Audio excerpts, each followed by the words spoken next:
Hello everyone, আমি পুনম। আমার একটি নতুন ব্লগে সবাইকে স্বাগতম। শীতকাল মানেই বিয়ে বাড়ি, তাই তো চলে এসেছি বিয়ে বাড়িতে।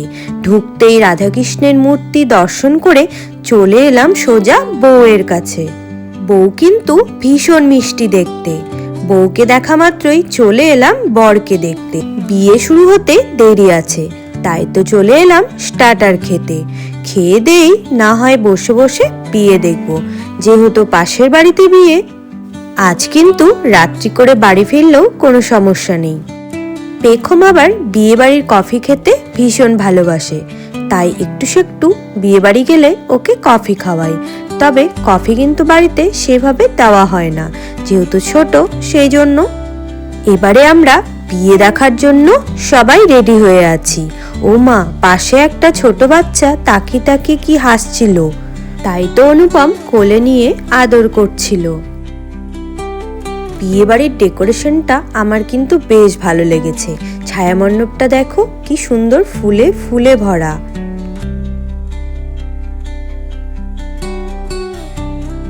এদিকে আমরা দুজনে নিজেদেরকে একটু ক্যামেরাবন্দি করছিলাম।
বিয়ে দেখতে দেখতে কিন্তু অনেকটাই রাত্রি হয়ে গেছে। এবারে কিন্তু ভীষণ খিদে পেয়ে গেছে, তাই তো চলে এলাম খাওয়ার টেবিলে। খাওয়ার মেনুতে কি কি ছিল সেগুলো তোমরা দেখে নাও। ছিল নান, বাটার পনির, পাবদা মাছ, কাতল মাছ, পোলাও, মাংস আর যা থাকে মিষ্টি, দই, এইসব। খাওয়া দাওয়ার পরে বাইরে এসে পাড়ার ভাইয়ের সঙ্গে দেখা হয়ে গেছে, তাই তো একটু দাঁড়িয়ে দাঁড়িয়ে গল্প করছিলাম। পাশের বাড়ি বিয়ে বলে কথা, আজ একটু রাত্রি করেই বাড়ি ফিরবো, তাই সবাই মিলে নাচ করতে ব্যস্ত হয়ে গেলাম।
আজকের মতো বিয়ে বাড়ির ব্লগটা এই পর্যন্তই। আবারও একটি নতুন ব্লগে দেখা হবে তোমাদের সাথে।